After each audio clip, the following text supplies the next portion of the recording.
This is KGW News at noon. And we start at noon with students evacuated from a middle school in Kelso. Someone reported a weapon on campus and students evacuated to the Expo Center in Longview. Good afternoon, everyone. I'm Brenda Braxton. When that anonymous threat came in this morning, Huntington Middle School immediately went into lockdown. The Kelso Police Department says officers patted down every student before they took them to the Expo Center as a precaution. That's where nervous parents came to pick up their kids. We talked with 7th grader Sebastian Martinez. He was in English class when all this happened. Yeah, they thought it was just like someone just got hurt and stuff, but then they realized, and then they were checking our lockers. Then girls were crying because they thought they were unsafe. Administrators haven't confirmed if there was actually a weapon, but say they are working with police and taking appropriate safety measures. Scary. You never know, they could have been shot at my trailer or something. Crazy people. Gunshots early this morning startled people living in a Longview mobile home park. Police say a man was acting erratically and started shooting at officers who rushed to respond. They fired back and the man died on scene. Christine Pitawanich is live in Longview this afternoon. And Christine, those homes, they are right next to each other. And Brenda, that is exactly why what happened today was so scary. You can see just how close these mobile homes are to each other. So really a stray bullet could go anywhere. Fortunately, no residents or officers were hurt, but 2 little kids and their babysitter sure had a terrifying experience. People living in the El Patio Mobile Park had a rude awakening. Just a lot of sheriffs, stuff with guns and running up and down the streets and lots of cops. Like many residents, Kelly Townsend heard gunshots just before 3 o'clock this morning. I heard 2. Longview police say multiple shots were fired between a man with a gun and a Longview officer, along with a Cowlitz County deputy. Scary. You never know, they could have been shot at my trailer or something. Crazy people. Investigators say it all started when a resident called about a man outside. He was outside yelling, talking to himself. They used the words acting strange. When officers arrived, they saw he had a gun before he took off into a home. Townsend says she lives right next to that mobile home. I guess he busted in the back door and said he wanted some cereal. And he had a gun. She says she knows because the 2 kids inside, ages 6 and 8, along with their babysitter, were able to get out safe. They came over to Townsend's place. Kids were totally scared. Yeah, they didn't know what was going on, And then they wanted their mom, and her mom was at work in Astoria at the fish hatchery. The kids alive and safe, but the same can't be said about the man with the gun. The suspect began to fire multiple rounds out at the officers. Officers fired back. Police say the man is dead. We're mindful of the fact that there is a life lost today, and that's tough on all of us. But law enforcement and Townsend say they're just glad no one else was hurt. It goes through your mind. Yeah, it was pretty scary. I'm glad everything worked out okay and none of the kids got hurt. The Clark County Major Crimes Team is investigating right now. In fact, there is a drone up as we speak, helping them with that investigation. They have not yet released the name of the man who was killed and who died on scene. They have also not released the names of the officers involved. They will either release that information later today or more possibly tomorrow. Back to you. Thank you, Christine. Now to a developing story in Springfield. Police say a 60-year-old man shot and killed himself after shooting at firefighters as they were trying to knock down multiple house fires. This all started around 4 a.m. 3 homes were destroyed and a 4th is damaged. Police believe the suspect intentionally started a fire to draw emergency responders into an ambush. Our affiliate in Eugene spoke to one homeowner. He described what firefighters did when they heard gunshots. They took off and hid for 10 minutes or so before the SWAT guys showed up, all the police guys in their vans, and they kept everyone off to the side, and we just kind of waited and watched our house burn down. Police say everyone inside the burning homes evacuated. No one got hurt. We certainly are keeping an eye on this story, and we will be bringing you updates. You can follow the latest news at kgw.com and on our Facebook page.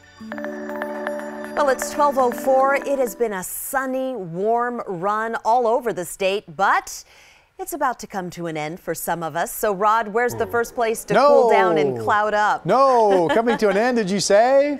It had to end sometime. All right, it's going to be a gradual end, and our weather's going to be changing in various parts of the state, not all at once. But for right now, you saw Newport, there's Pacific City. Wow. Here's Cannon Beach. Remember yesterday we had 80s at the coast, and today Cannon Beach, right now it's 61. We like the chances of most of the beach areas at least being up around 70 degrees this afternoon. But the first change will be coming as soon as tomorrow. So beautiful clear day at the coast, but we think tomorrow morning there will be areas of low clouds and fog. That's a sign of gorge east winds that have been blowing. Calming down. We'll get it back into a light west wind at the beach. That'll bring in the low clouds. Still the weekend, though, for your plans, looks dry and could be mid-60s to almost 70 degrees. Probably most areas will be in the 60s. And then Monday night rain comes back to the beach. Now for Portland, right now, 65. It still looks like we will keep the sunshine all the way through the weekend. So our changes get going first part of next week, and I'll have that for you on my 7-day. 76 at 4 p.m., 71 at 7, 57 at 10 o'clock. Hope you are enjoying it. Brenda. Oh, we certainly are. Thank you, Rod. Caught on camera, emergency crews rescued a Texas woman trapped in flooding. This happened near Austin. The 20-year-old was on her way to work when the fast-moving water caught her by surprise. We slid her off the car. I just told her to go ahead and get on my back and just wrap her arms around me, and I was going to get us out. Flooding also swept away this school bus. The driver went around a barricade and ended up in trouble. Emergency crews were able to rescue the driver and the only student on board. About a foot of rain has fallen in the last 2 days, causing rivers to crest well above flood stage. This noon, new evidence in the disappearance of a journalist from the Washington Post. He's a Saudi Arabian national who vanished in Istanbul. Tracy Potts reports on where the investigation is heading. Turkish authorities claim 7 Saudi nationals used these passports to enter their country and kill Washington Post columnist Jamal Khashoggi, half of a hit team the Turks believe was sent by the Saudi government. If they knew about it, that would be bad. President Trump is defending the Saudis, complaining to the Associated Press that they shouldn't be guilty until proven innocent, and tweeting that Crown Prince Mohammed bin Salman totally denied any knowledge. I believe that this was orchestrated at the highest levels of the government, and he's the one pulling the strings right now. Secretary of State Mike Pompeo met with the prince Tuesday. They made a commitment to hold anyone connected to any wrongdoing that may be found accountable for that, whether they are a senior officer or official. He spent just a few hours on the ground this morning meeting with President Erdogan to get the latest on the investigation. Overnight, Turkish police searched the home of a top Saudi diplomat after taking soil samples from the consulate looking for DNA. Where's the body? Why wasn't the family notified? Why have they spent the better part of 8 or 9 days saying they didn't know anything about it? Sources tell NBC the Saudis are considering publicly admitting that Khashoggi did die inside their consulate, but that the Saudi government had nothing to do with it. Tracy Potts, NBC News, Washington. Mayor Ted Wheeler's proposed new ordinance to stop violent protests is facing some criticism. Detractors question whether it's even constitutional. He announced that new plan after a street fight between Patriot Prayer and Antifa over the weekend. The mayor's plan would limit when and where groups can demonstrate if there's a history of violence between them and if they publicize their plans. But critics say the city needs to enforce its current laws, not pass new ones. And the ACLU promises to challenge any new ordinance in court. On top of all of that, the leader of Patriot Prayer now says both groups should stop fighting each other and unite against the mayor. I absolutely despise corrupt politicians. I despise Ted Wheeler, the fact that he consistently lies to both sides. And I want to make this very clear too.